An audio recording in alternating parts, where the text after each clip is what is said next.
What's happening, people? The Liverpool Prophet back again with another video. More Liverpool related things to talk about. The usual business. You know how it is, people. We know how it is. The community knows how it is. Liverpool related content for everyone out there.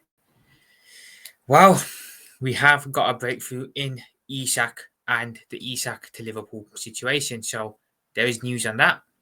Also, Liverpool's new kit for the 25-26 season has officially dropped today.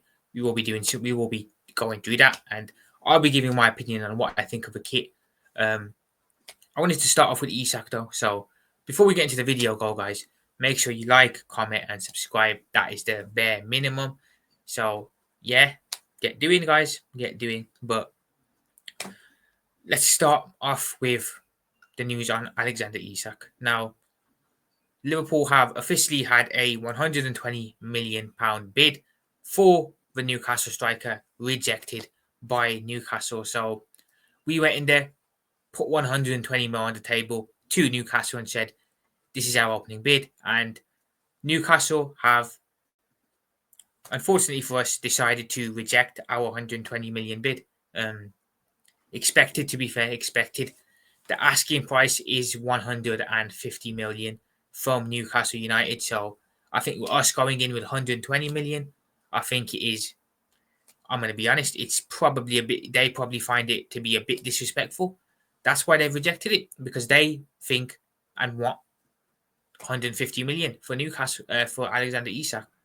I'm not surprised that they rejected it. I expected they were going to reject the first bid anyway. Personally, I am a bit disappointed. I'll be totally honest. I thought 120 million. That's still a lot of money. To be fair, is Isak even worth 120 million? Is he worth 150 million? Absolutely not. He's absolutely not worth 150 million. But we're gonna get scammed. Let's be honest. We're gonna end up spending quite a bit for Isak, whether we like it or not. Whether we like it or not, we're gonna end up spending at least minimum, I think, 140 million. I think Newcastle aren't going to let him go for anything less than 140. The original price was 130 million, of course. 130 million for Alexander Isak when the Hugo Hit thing was still going on. Obviously, since then they have put the bid up even higher to 150 million. Despite us, I can't say I'm surprised. To be fair, can't say I'm surprised.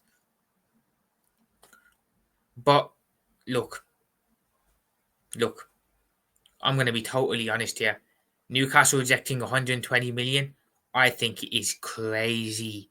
That is absolutely crazy to reject 120 million for Isak.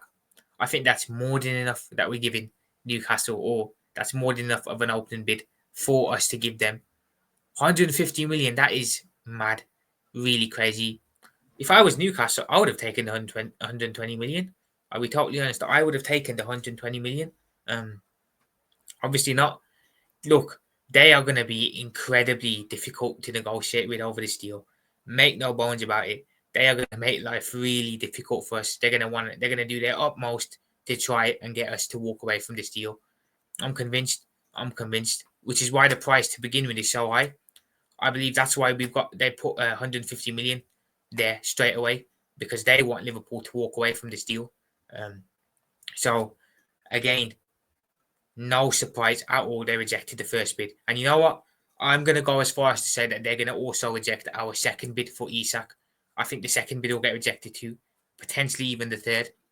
I think the fourth bid might be the one that gets us our guy.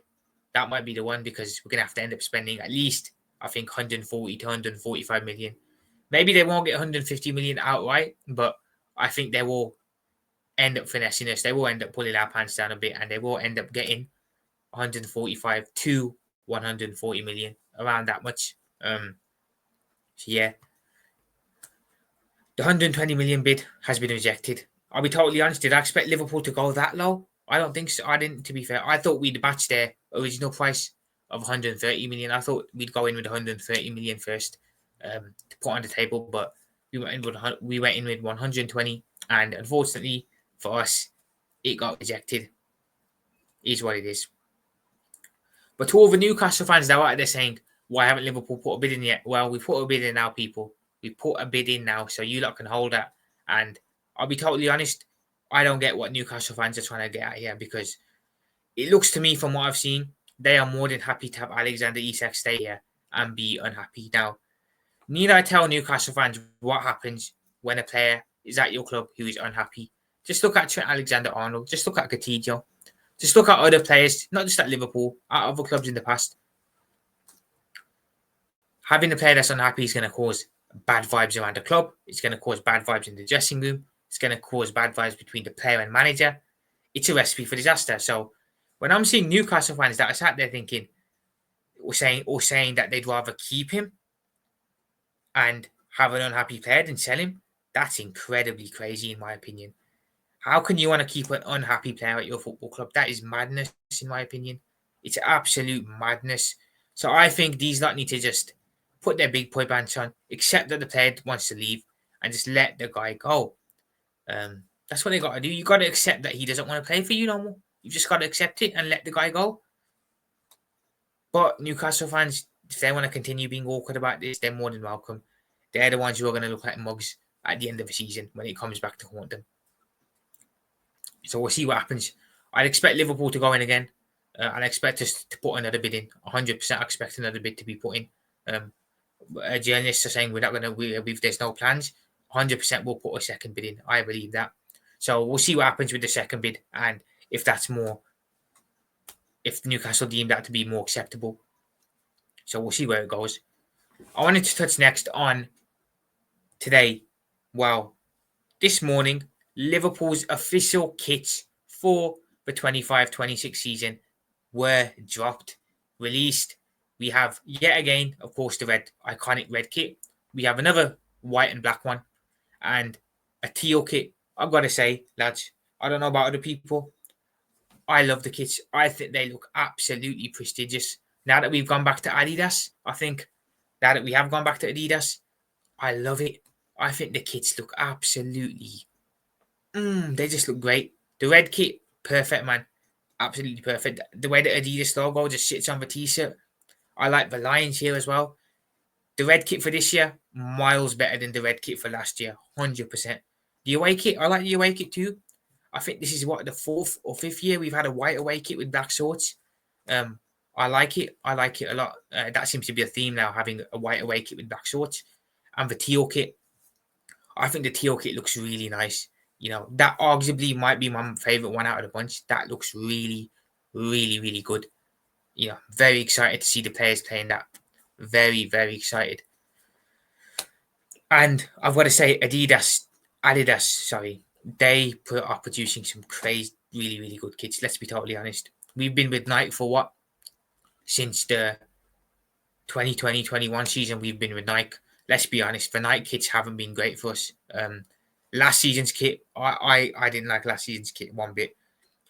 I didn't like the collar that was around here. I just didn't like the kit one bit. I thought the away kit was okay. And I didn't like the third kit either. I wasn't a big fan of the black one. Last season's kit, I thought was pretty decent. Klopp's last season's kit, the home kit. Season before that, didn't like the kit. I think the best kit we've had under Nike was the 21-22 kit, the quad chasing season kit. I didn't like the kit in our first year either, I'll be totally honest. So, if I'm being honest, I don't think Nike have produced, well, I don't think Nike have done as well, let's be honest, since we've been with them. They haven't produced the best kits for us. They haven't given us the best kits. And I think it's a good thing that we've gone from Nike to Adidas now. Seems better, and you can instantly see the kits just look so much better on the players. You know, I don't know what it is, maybe the lighting, whatever, but the kit looks absolutely perfect. Absolutely perfect. I've ordered my 3. I can't wait to try them on, and I can't wait to wear them. So, yeah, bring it on, man. That kit, oh, it looks prestigious. And hopefully it's a kit, and it's a kit to remember for years, because hopefully we win quite a lot in it. So, yeah, I'm enjoying it. Also, I wanted to touch, to finish up, I wanted to touch a bit on words. Now, with Luis Diaz leaving, it looks like that number 7 shirt is available. And, of course, I think, as a lot of people expected once Lucho left, that number 7 shirt has been given to Florian Wirtz. No surprises there. Perfect decision. Whenever I think of Florian Wirtz, I just think of a number 7 shirt. Now, obviously, Lucho Minkia had the number 7, but obviously with him gone, that now paves the road for Wirtz to now have that 7. And I've got to say, perfect decision. Right decision by the club. I don't think Lucho ever really fit the number 7 t-shirt, if I'm being honest. I thought Lucho was more of a 10 or an 11. I think giving him the number 7 shirt to begin with wasn't the greatest decision. And Wirtz now having it, I think it's just perfect. Absolutely perfect. Uh, so yeah, Wirtz now is Liverpool's new number 7. I seen Ike took number 22. Does that mean that Isak's going to come in and get the number 9? Maybe. I think Frimpong took 30 and Kirkes took 6, which is a bit of an odd one, but is what it is. So all of our new signings have got their official kit numbers, which is great to see. And I'm excited to see all of them signings in the new Liverpool kit with the numbers cooking for Liverpool. I can't wait. I cannot wait. But guys, that is all for today. I'll be back very soon with more Liverpool related content. I'll speak to you guys very, very soon. Up the Reds. Let's go. Liverpool profit. Peace out. I'll speak to you guys soon. Up the mother.